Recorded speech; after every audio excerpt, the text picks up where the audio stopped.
मित्रों, एक बार माता पार्वती भगवान शिव से कहती हैं, प्रभु मेरे 3 प्रश्न हैं, आप मुझे मेरे 3 प्रश्नों का उत्तर दे करके मेरे मन को संतुष्ट करने की कृपा करें। तो भगवान शिव कहते हैं, पार्वती ठीक है, तुम अपने तीनों प्रश्न बताओ, मैं तुम्हें तुम्हारे तीनों प्रश्नों का उत्तर देने का पूरा प्रयास करूंगा और तुम्हारे मन को संतुष्ट करने का प्रयास करूंगा। वहीं माता पार्वती कहती हैं, प्रभु मेरा पहला प्रश्न है कि कैसे पता करें कि पत्नी आपसे ही प्यार करती है। दूसरा प्रश्न है, स्त्री के चरित्र की पहचान कब होती है। मेरा तीसरा प्रश्न है, किस स्त्री को खोया हुआ प्यार वापस मिल जाता है। फिर भगवान शिव कहते हैं, पार्वती तुम्हारे तीनों ही प्रश्न बहुत ही महत्वपूर्ण हैं, इसलिए मैं तुम्हें तुम्हारे तीनों प्रश्नों के उत्तर एक छोटी सी कहानी के माध्यम से देता हूँ। मैं जब तक कहानी सुनाऊं, तुम कहानी को पूरा और मन से सुनना, क्योंकि आधी अधूरी कहानी सुनने से हमेशा आधा अधूरा ही ज्ञान प्राप्त होता है, जो जीवन में कभी काम नहीं आता। वहीं माता पार्वती कहती हैं, प्रभु ठीक है, आप कहानी शुरू करें। आप जब तक कहानी सुनाएंगे, मैं कहानी को पूरा और मन से सुनूंगी। तो मित्रों, कहानी शुरू करने से पहले मेरा आप सभी से अनुरोध है कि आप हमारी कहानी में खो जाएं। उससे पहले हमारे चैनल को सब्सक्राइब करके बेल आइकन अवश्य दबा लें, जिससे हमारी हर वीडियो का नोटिफिकेशन सबसे पहले आप तक पहुंच सके और आप हमारी हर वीडियो से प्राप्त ज्ञान का अपने जीवन में लाभ उठा सकें। तो आइए कहानी शुरू करते हैं। भगवान शिव कहते हैं, पार्वती बहुत पुरानी बात है, एक राज्य में एक राजा रहता था जो हर समय घमंड में भरा रहता था। वहीं राजा के आचार विचार देख कर के सारी प्रजा कहती थी कि राजा हमारा मतलबी और घमंडी है। भगवान शिव कहते हैं, पार्वती इतना ही नहीं, दरबार के जो लोग थे वो भी राजा की बातें सुनते सुनते पूरी तरह से थक गए थे। वहीं एक दिन राजा ने अपने दरबारियों से कहा, एक बात बताओ कि हमारे राज्य जैसा कौन सा राज्य है जहाँ इतना पानी है और जहाँ की मिट्टी इतनी अच्छी है। वहीं राजा की बात को सुनकर के दरबार के लोग कहने लगे, महाराज आपके राज्य जैसा कोई दूसरा राज्य नहीं है। वहीं राजा पूछता है कि सबसे ज़्यादा अच्छे कानून और सबसे ज़्यादा अमीर लोग कहाँ पर हैं। तो दरबारी लोग कहते हैं, महाराज कहीं नहीं, केवल आपके राज्य में हैं। वहीं राजा फिर पूछता है कि मेरे महल जैसा शानदार महल और दूसरे स्थान पर कहाँ है। तो दरबारी लोग कहते हैं, महाराज आपके महल की बराबरी कोई नहीं कर सकता है। वहीं राजा की ऐसी बातें सुनते सुनते प्रजा के लोग परेशान होने लगे और धीरे धीरे लोगों को ये एक बोझ लगने लगा। और ये इसलिए भी ज़्यादा लगता था क्योंकि राजा राज्य में उनकी उन्नति के लिए कोई खास काम नहीं करता था और उसके राज्य के लोग भी कोई खास अमीर नहीं थे। मगर राजा के डर की वजह से उसके सामने उसकी हकीकत कहने वाला कोई नहीं था। वहीं दरबार के मंत्री जब परेशान हो गए तो उन्होंने निश्चय किया कि राजा हमसे कोई सवाल करेगा तो हम साफ साफ वही बोलेंगे जो सही होगा। वहीं राजा ने एक दिन फिर दरबार लगाया और उसने मंत्रियों से पूछा, एक बात बताओ, क्या मुझसे भी बड़ा कोई राजा है? क्या मेरे राज्य से भी ज़्यादा शानदार कोई दूसरा राज्य है? वहीं राजा की बात को सुनकर के कुछ मंत्री कहने लगे, हाँ महाराज है। फिर तो रोज से अलग जवाब सुनकर के राजा बहुत गुस्सा हुआ और बोला, मुझे जल्दी बताओ, मुझसे भी बड़ा राजा कौन है? मैं अपनी सेना लेकर वहाँ जाऊँगा और उस पर हमला करूँगा। वहीं राजा की बात सुनकर के मंत्री कहने लगे, राजा साहब इतनी जल्दी मत कीजिए, हालांकि हम लोग आपके लिए प्रार्थना करेंगे कि आप जीत कर आएँ। कहीं अगर आप हार गए तो आपका देश बर्बाद हो जाएगा। फिर तो मंत्री की ऐसी बात सुनकर के राजा को और गुस्सा आ गया और उसने तुरंत ही अपनी सारी सेना को तैयार होने का हुक्म दे दिया। और जब सेना तैयार हो गई तो राजा सेना के साथ चल दिया।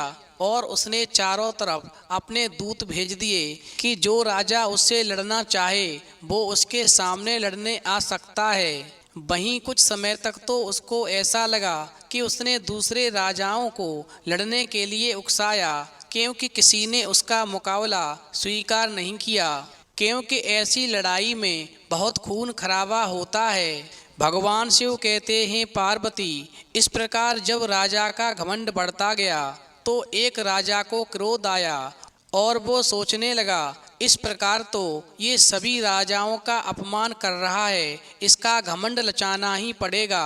फिर ऐसा सोच कर के एक बलशाली राजा उस राजा से लड़ने के लिए आ गया और उसकी सारी सेना मार गिराई और उसका राज छीन लिया, उसकी अमीरी छीन ली और इस प्रकार उस राजा का घमंड तोड़ दिया। वहीं कुचले हुए आत्मसम्मान को लेकर के राजा ने अपना वेश बदला और अपनी रानी और दोनों बेटों को लेकर के समुद्र के किनारे एक ऐसी जगह चला गया जहां से किसी सुरक्षित स्थान पर जाने के लिए उसको कोई जहाज मिल जाता।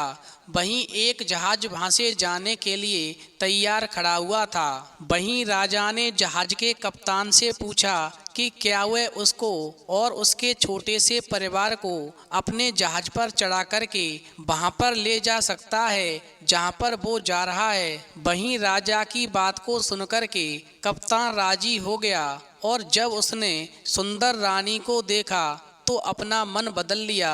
वहीं जहाज का कप्तान केवल रानी को ही ले जाना चाहता था, न कि पूरे परिवार को, क्योंकि जहाज के कप्तान ने सोचा कि राजा की कितनी सुंदर रानी है जो मेरी पत्नी बनेगी और यदि मैं इसको बेचना भी चाहूँगा तो मुझे बहुत सारा पैसा भी मिलेगा।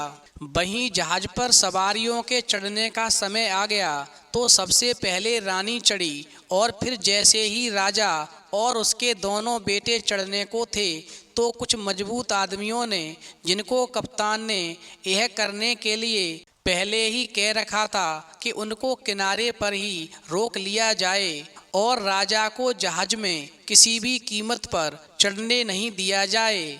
वहीं जहाज के कप्तान की रणनीति काम आई और उसके आदमियों ने राजा को तब तक वहीं पकड़े रखा जब तक कि जहाज पानी में काफी दूर तक नहीं चला गया। वहीं रानी ने जब देखा कि राजा और उसके दोनों बेटों को जहाज पर चढ़ने नहीं दिया गया तो रानी बहुत जोर से रो पड़ी। उसने अपना माथा पीटा और अपने कपड़े फाड़ डाले और दुखी होकर जहाज में ही गिर पड़ी और बेहोश हो गई। भगवान शिव कहते हैं, पार्वती, रानी की बेहोशी बहुत लंबी थी। हालांकि कप्तान ने उसको जल्दी होश में लाने के लिए बहुत सारी कोशिशें की, फिर भी वो 1 घंटे से ज़्यादा बेहोश रही। आखिरकार वो होश में आ गई। इसी बीच कप्तान बहुत सावधान था। फिर उसने उसके लिए एक बहुत अच्छे बिस्तर का इंतजाम किया और रानी को जहाज का सबसे अच्छा खाना दिया। पर इतना करने के बाद भी उस जहाज के कप्तान को कोई फायदा नहीं था, क्योंकि रानी न उसकी तरफ देखती थी और न उससे बातें करती थी, क्योंकि रानी का ध्यान तो केवल राजा में बसा हुआ था। वही ऐसा कई दिनों तक लगातार चलता रहा, यहाँ तक कि जहाज का कप्तान रानी का प्यार पाने में जब नाकामयाब हो गया तो उसने रानी को बेचने का निश्चय किया। वहीं उसी जहाज पर एक अमीर सौदागर भी यात्रा कर रहा था और जब उसने रानी को देखा तो उसको पता चला कि कप्तान उसका प्यार पाने में नाकामयाब हो गया है। वहीं उस अमीर सौदागर को लगा कि यदि वो उसे खरीद लेगा तो शायद उसका प्यार पा जाए। वहीं उस अमीर सौदागर ने कप्तान को एक बहुत बड़ी रकम दे दी और रानी को खरीद लिया और इस तरह रानी अब उस सौदागर के पास आ गई। वहीं अमीर सौदागर ने बहुत ही कोमलता से उसने रानी को खुश करने की कोशिश की उससे प्यार जताने की कोशिश की। वहीं सौदागर ने रानी से कहा कि मैंने जहाज के कप्तान को बहुत सारा पैसा देकर के तुम्हें खरीदा है, इसलिए तुम्हें मुझसे शादी कर लेनी चाहिए। वहीं सौदागर की बात को सुनकर के रानी कहने लगी, हालांकि तुम्हारे और कप्तान के बीच में जो सौदा हुआ है वो बिल्कुल गैर कानूनी है, क्योंकि जहाज के कप्तान को मुझे तुम्हारे हाथ बेचने का कोई अधिकार ही नहीं है, क्योंकि मैं उसकी पत्नी नहीं हूँ। फिर भी यदि उसने मुझे तुम्हारे हाथों बेच दिया है, इसलिए मैं तुमसे शादी कर लूँगी, मगर शादी के लिए मेरी एक शर्त है, तुम्हें 2 साल तक रुकना पड़ेगा, 2 साल तक इंतजार करना पड़ेगा। यदि इन 2 साल के बीच में मैं अपने पति और बेटों से नहीं मिली तो तुम्हारे साथ में शादी अवश्य कर लूँगी। अब राजा क्या कर सकता था, वहीं दोनों बेटों को छोड़ करके और समुद्र से दूर जमीन की तरफ तेजी से चल पड़ा।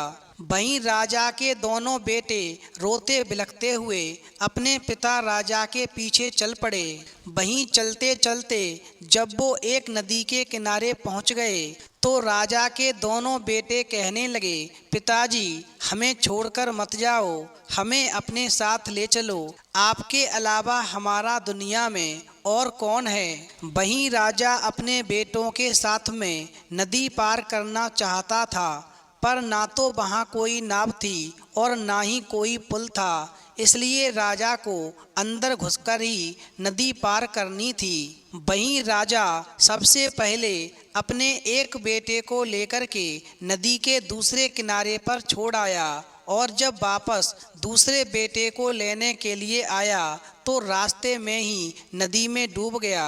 वहीं राजा के दोनों बेटों ने देखा कि उनका पिता पानी में डूब गया है तो वो जोर जोर से चिल्लाने लगे। वो दोनों ही एक दूसरे को चिल्ला चिल्ला कर बुलाते रहे, मगर उनकी सुनने वाला वहाँ पर कोई नहीं था। भगवान शिव कहते हैं, पार्वती तभी वहाँ पर एक मछियारा अपनी नाव लेकर आया और उसने उन दोनों बच्चों को थका और दुखी देखा तो अपनी नाव में बिठा लिया और उनसे पूछा कि वो कौन थे और उनके माता पिता कौन थे। और फिर मछियारे की बात को सुनकर के उन दोनों लड़कों ने अपनी बीती सारी घटना सुना दी। वहीं कहानी सुनने के बाद मछियारा कहने लगा, तुम्हारे माँ और बाप नहीं हैं, मेरा कोई बच्चा नहीं है, ऐसा लगता है कि भगवान ने तुम लोगों को मेरे पास भेज दिया है। क्या तुम दोनों मेरे बच्चे बनोगे? मैं तुम्हें मछली पकड़ना सिखा दूंगा और आराम से मेरे साथ रह कर के अपना जीवन यापन करना।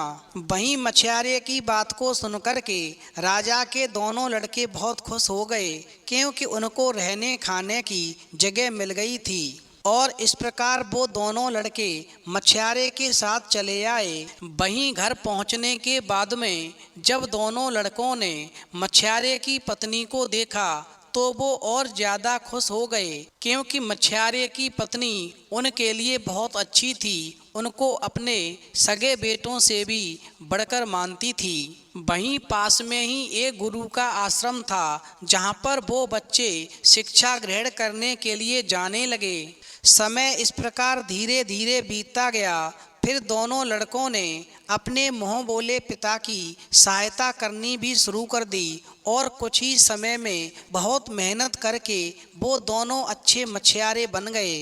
भगवान शिव कहते हैं, पार्वती इस तरह समय गुजरता गया। एक बार नदी के किनारे पर एक बहुत बड़ी मछली आ गई। वो वापस पानी में नहीं जा सकी और वो मर गई। वहीं गांव का हर आदमी उस बड़ी मछली को देखने के लिए आया और उसका एक एक टुकड़ा काट करके अपने साथ ले गया।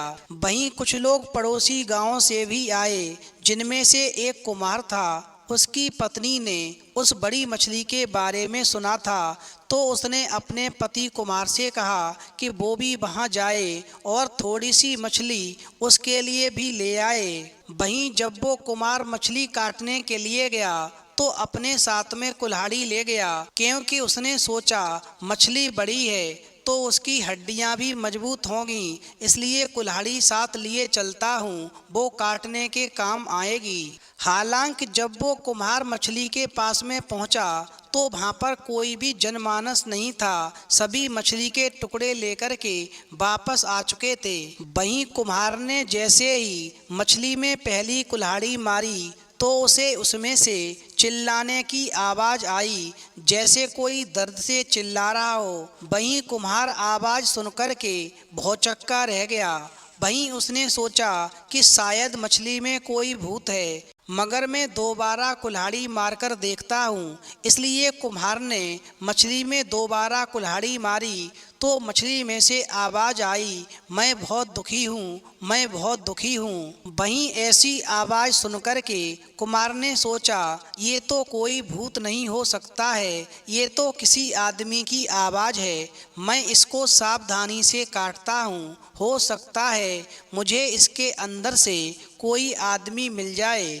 वहीं ऐसा सोच करके उस कुम्हार ने उस मछली को सावधानी से काटना शुरू किया तो उसे एक आदमी का पांव दिखाई दिया। वहीं धीरे धीरे मछली को और काटता रहा तो उसमें एक पूरा आदमी दिखाई दे गया। वहीं जितनी जल्दी हो सका वो उस आदमी को अपने घर ले गया और उसको ठीक से होश में लाने के लिए उसने जो कुछ हो सका उसके साथ में किया।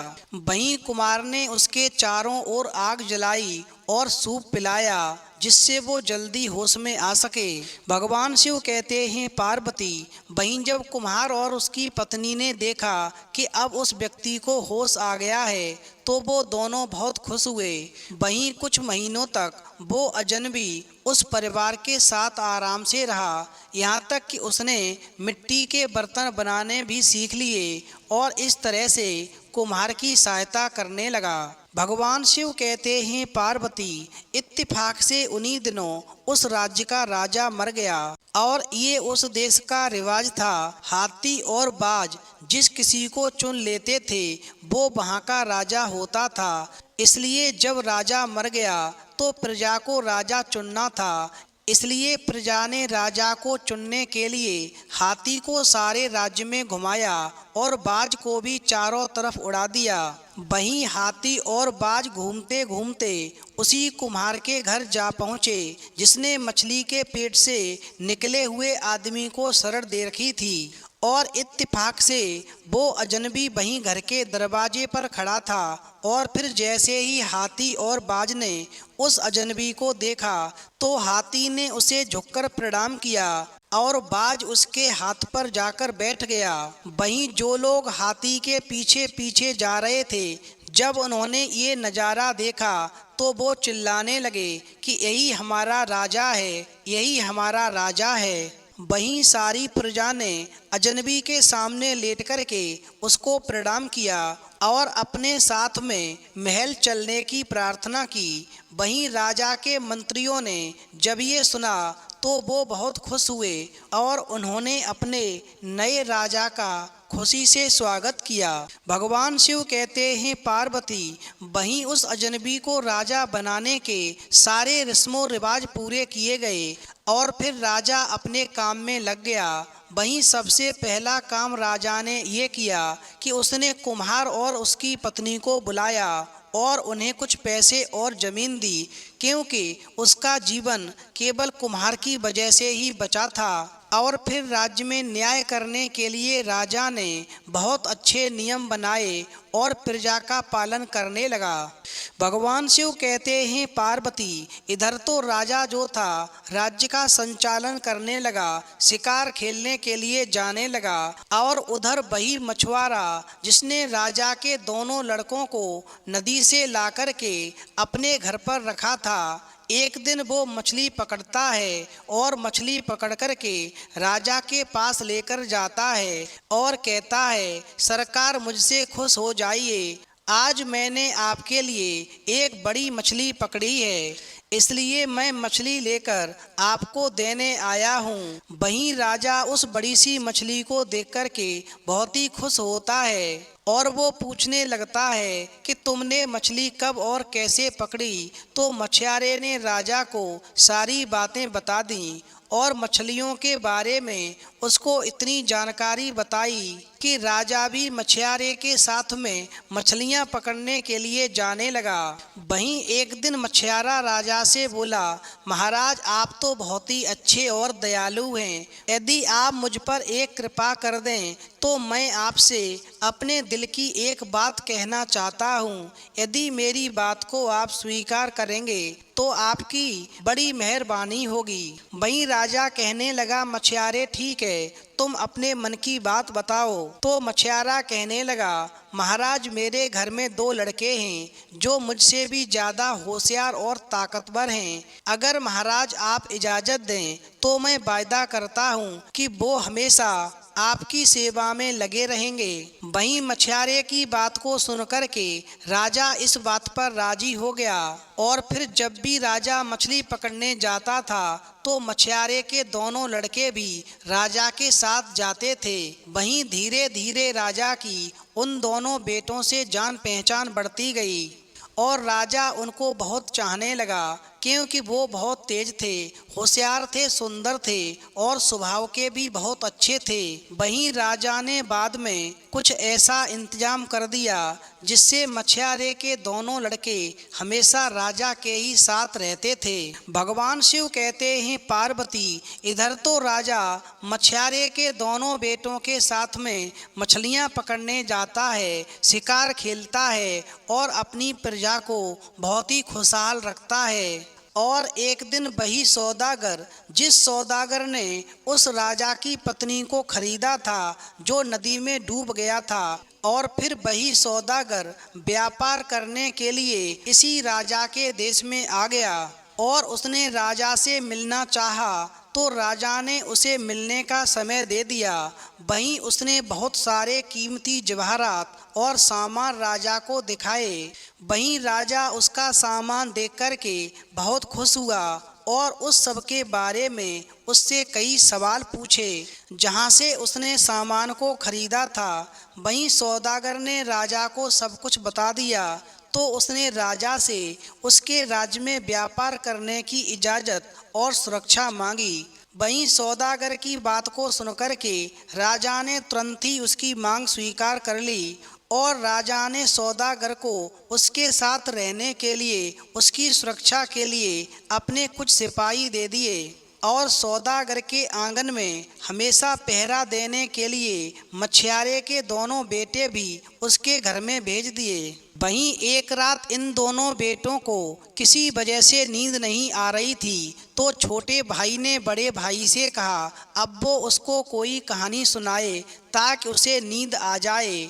वहीं बड़ा भाई बोला, ठीक है, मैं तुम्हें अपने साथ घटी एक घटना सुनाता हूँ। और ऐसा कहकर के बड़ा भाई छोटे भाई को कहानी सुनाने लगा और कहने लगा, मैं तुम्हें अपनी बीती कहानी सुनाता हूँ। शायद तुम छोटे थे इस समय ये घटना घटी थी। वहीं बड़ा भाई कहने लगा, एक बार की बात है, एक बहुत ही बड़ा पढ़ा लिखा और अमीर राजा था, लेकिन वो बहुत घमंडी था।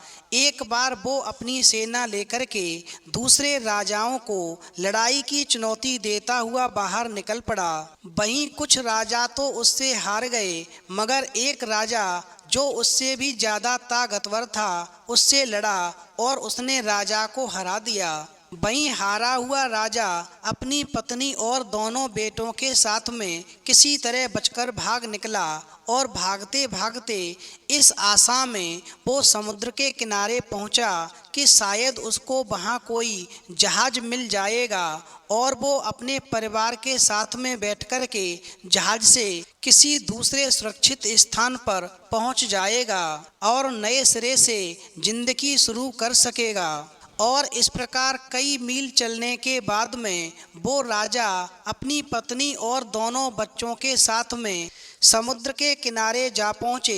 वहीं खुशकिस्मती से राजा को एक जहाज मिल गया जो किनारा छोड़ने ही वाला था। वहीं राजा ने जहाज के कप्तान से उनको ले जाने की बात कही तो जहाज का कप्तान मान गया, पर अफसोस वो कप्तान बहुत ही बुरा आदमी था। उसने पहले रानी को जहाज पर चढ़ाया और फिर जैसे ही राजा और उसके 2 बेटे जहाज पर चढ़ने लगे तो उसके आदमियों ने उन सबको वहीं किनारे पर ही रोक लिया और उनको तब तक रोके रखा जब तक वो जहाज आंखों से ओझल नहीं हो गया। चूंकि राजा के लिए वो समय कितना भयानक था जब उसकी रानी जहाज पर चली गई और वो समुद्र के किनारे पर ही रह गया। वहीं दुखी दिल से वो अपने दोनों बेटों के साथ में वहां से लौट पड़ा और फिर कई मील चला। राजा भी ये नहीं जानता था कि वो कहाँ जा रहा है, मगर चलते चलते वो एक नदी के पास आ पहुंचा जिसका बहाव बहुत तेज था। चूंकि उस नदी को पार करने के लिए वहां पर ना तो कोई नाव थी और ना ही कोई पुल था, इसलिए राजा को वो नदी चलकर ही पार करनी पड़ी। मगर उसने अपने एक बेटे को ले लिया और नदी पार करवा दिया और फिर दूसरे बेटे को जैसे ही लेने के लिए आया तो बीच में ही डूब गया और तब से उसका कोई पता नहीं है। अब भाई तू समझ सकता है कि पिता के डूबने के बाद में उन दोनों बेटों की हालत क्या हुई होगी। उस समय रात होने वाली थी। बच्चों के पास ना तो कोई खाना था और ना ही रहने के लिए कोई जगह थी। न उनको ये मालूम था कि वो जाएं तो कहाँ जाएं। एक नदी के एक किनारे पर खड़ा था तो दूसरा भाई दूसरे किनारे पर था। वो समय इतना कठिन था कि एक भाई दूसरे भाई के भी पास नहीं पहुंच सकता था। आखिर उसी समय पर एक मछुआरा अपनी नाव में आया और दोनों बच्चों को अपनी नाव में बिठाकर अपने घर ले गया और उन दोनों को बहुत चाहने लगा और उसकी पत्नी भी दोनों बच्चों को बहुत चाहने लगी और इस तरह मछुआरा और उसकी पत्नी उन दोनों बच्चों के माता पिता जैसे हो गए। वहीं अंत में बड़ा भाई कहता है कि ये घटना उनके साथ में 2 साल पहले घटी थी। सो मेरे भाई वो दोनों लड़के कोई और नहीं, हम दोनों भाई हैं और ये है हमारी कहानी। भगवान शिव कहते हैं पार्वती, वहीं बड़े भाई के द्वारा कहानी सुनकर के छोटे भाई की आंखों की नींद उड़ गई। वहीं जब बड़े भाई ने छोटे भाई को ये कहानी सुनाई, उधर इत्तेफाक से सौदागर की खरीदी हुई पत्नी उस समय पर जाग रही थी जो कि उन दोनों बच्चों की असली माँ थी, मगर एक दूसरे की किसी को पहचान नहीं थी। और फिर इस प्रकार सौदागर की खरीदी हुई पत्नी ने उन दोनों बच्चों की पूरी कहानी सुनी तो आंखों से आंसू आ गए और मन में सोचने लगी कि ये निश्चित ही यही मेरे दोनों बेटे हैं। और फिर ऐसा सोचकर के सौदागर के द्वारा खरीदी हुई पत्नी अपने कमरे से उठकर आ गई और उसने उन बच्चों से कई सवाल पूछे। चूँकि 2 साल में ही बच्चों में काफ़ी अंतर आ गया था जिससे वो उनको देखते ही पहचान नहीं सके। और फिर माँ तो माँ होती है, बच्चे कितने भी बड़े हो जाते हैं पर माँ उनकी पहचान को कभी नहीं भुला पाती है। वहीं जब उस स्त्री ने दोनों बच्चों से सवाल किए तो उसे यकीन हो गया कि यही मेरे बच्चे हैं और फिर दोनों को गले लगा करके एकदम से रो पड़ी। वहीं उन दोनों बच्चों को भी लगा कि वही उसकी असली रानी माँ है। भगवान शिव कहते हैं पार्वती, फिर तो दोनों बच्चों की बात को सुनकर के उस सौदागर की खरीदी हुई पत्नी ने बच्चों को अपने साथ में घटी हुई सारी घटना सुनाई और कहने लगी, बेटा मैं क्या करती, उस जहाज के कप्तान ने मुझे इस सौदागर के हाथों बेच दिया है और मुझसे ये शादी करना चाहता है, मगर मैंने इससे शर्त रखी है कि 2 साल तक यदि मुझे मेरे बच्चे और मेरा पति नहीं मिलता है तो मैं तुम्हारे साथ में शादी कर लूँगी। मैंने ये बहाना करके अब तक अपने आप को संभाल कर रखा है। ये सौदागर इसीलिए मुझसे दया का बर्ताव करता है, मगर सचमुच में मुझसे प्यार करता है। मगर ये नहीं जानता कि एक चरित्रवान स्त्री केवल पति को ही चाहती है, पति के अलावा किसी पराये पुरुष की छाया भी पसंद नहीं करती। और सौदागर को जो मैंने 2 सालों का वचन दिया था, वो 2 सालों के पूरा होने में अब केवल 3 दिन बचे हैं। अब तुम दोनों मेरी बात को ध्यान से सुनो। मैं तुमसे जैसा कहती हूँ तुम वैसा ही कहना, क्योंकि इस मुसीबत से, इस सौदागर के चंगुल से हमें केवल इस राज्य का राजा ही बचा सकता है। इसलिए मैं जैसा कहूँ वैसा ही करते जाना। वहीं उस रानी के दोनों बच्चे कहते हैं, ठीक है माँ, आप बताओ हमें क्या करना है। वहीं वो रानी कहने लगती है कि मैं सौदागर को ये विश्वास दिलाऊंगी कि तुम दोनों ने मुझे मारा है, और मैं बहुत गुस्सा होने का नाटक करूंगी, और तब तक चैन से नहीं बैठूंगी जब तक वो सौदागर तुमको राजा से कोई सज़ा नहीं दिलवा देता। और जब सज़ा देने के लिए राजा तुम दोनों को अपने दरबार में बुलावा भेजेगा तो तुम चले जाना। और जब इस मामले की छानबीन करेगा तो तुम्हें केवल एक बात कहनी है कि ये सौदागर झूठ बोलता है, हम इसकी पत्नी को अपनी माँ के समान मानते हैं। आप उनको बुला लो। यदि वो कह दें कि हमने उनको मारा है तो आप हमें सजा अवश्य देना। और फिर रणनीति बनाने के बाद में रानी ने जोर से चिल्लाना शुरू कर दिया तो सौदागर एकदम से जाग गया और रानी के पास पहुंचा और कहने लगा, तुम क्यों चिल्ला रही हो? तो रानी कहने लगी, जो 2 लड़के तुम्हारी रखवाली करते हैं उन्होंने मुझे मारा है, इसलिए मैं चिल्ला रही हूँ। वहीं रानी की बात को सुनकर के सौदागर को बहुत गुस्सा आया और उसने तुरंत ही उन दोनों लड़कों को बांधा और राजा से मिलने के लिए राजा के पास में पहुंच गया और राजा से कहा कि तुमने जिन बच्चों को हमारे आंगन में सोने के लिए भेजा है, इन्होंने हमारी पत्नी को बहुत मारा है। वहीं राजा ने बच्चों से पूछा, तुम्हें अपने बचाव में कुछ कहना है? क्योंकि अगर ये सच है कि तुमने सौदागर की पत्नी को मारा है तो हम तुम्हें सजा का हुक्म सुनाएंगे। तुमने ये काम ठीक नहीं किया। हमने तुम्हें भला समझा था, मगर तुमने भलाई का ये क्या नतीजा दिखाया है। वहीं राजा की बात सुनकर के दोनों लड़के कहने लगे, हे हमारी भलाई चाहने वाले राजा, हम आपके शब्दों और आपकी शक्ल से बिल्कुल नहीं डर रहे हैं, क्योंकि हम आपके वफादार नौकर हैं। हमने आपके विश्वास को बिल्कुल धोखा नहीं दिया है, बल्कि हमेशा ही आपके हुक्म को माना है। सौदागर ने हमारे ऊपर जो इल्ज़ाम लगाया है वो बिल्कुल झूठा है। हमने उसकी पत्नी को मारने की बिल्कुल कोशिश नहीं की, बल्कि हमने तो उनको अपनी माँ के समान समझा है।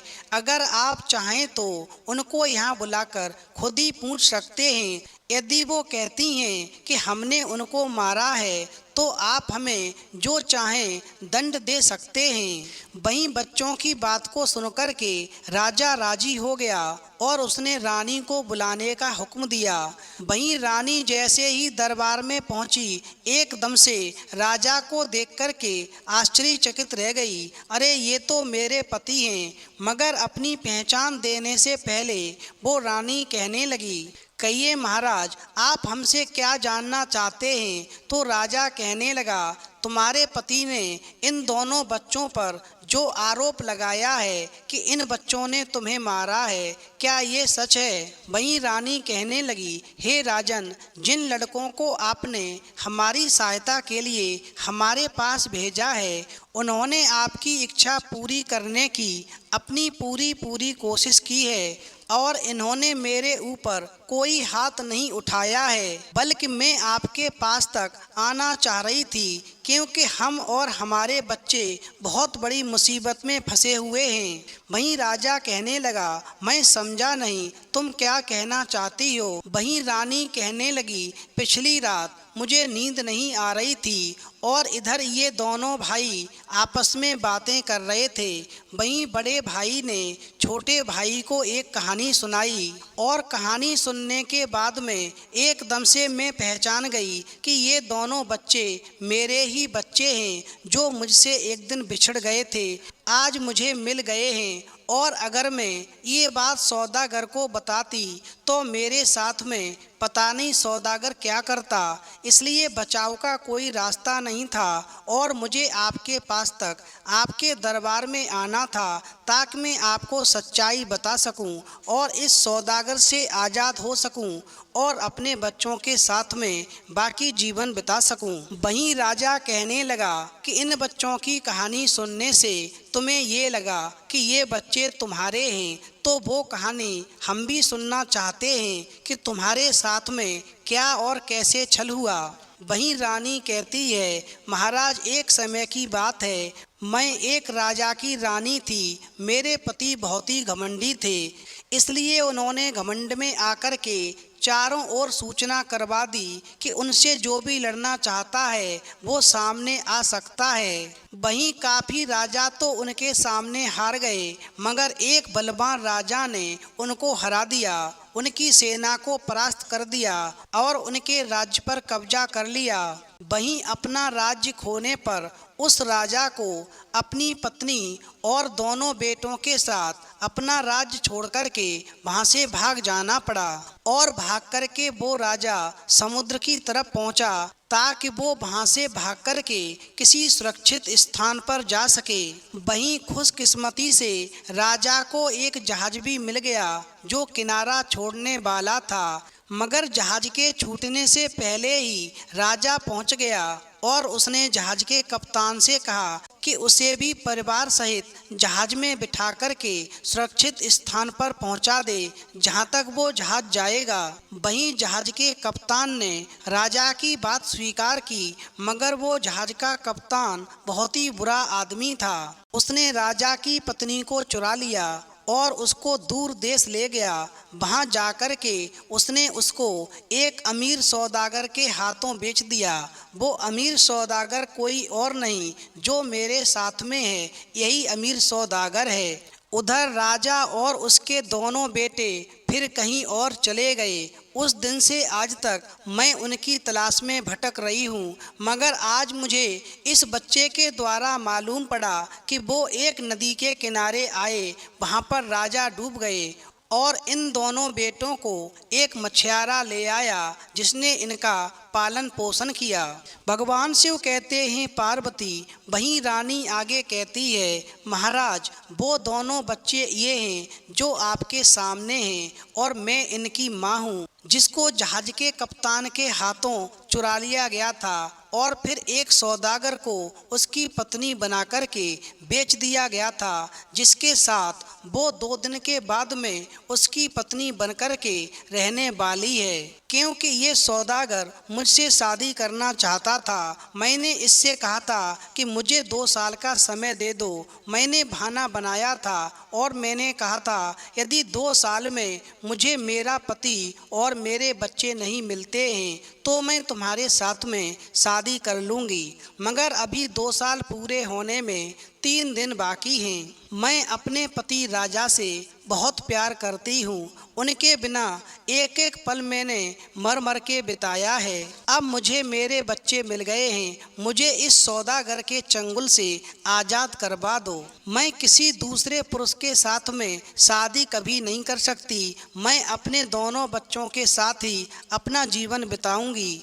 यदि मेरा प्यार सच्चा होगा और मैं एक चरित्रवान स्त्री होंगी तो मेरे पति मुझे एक दिन अवश्य मिलेंगे।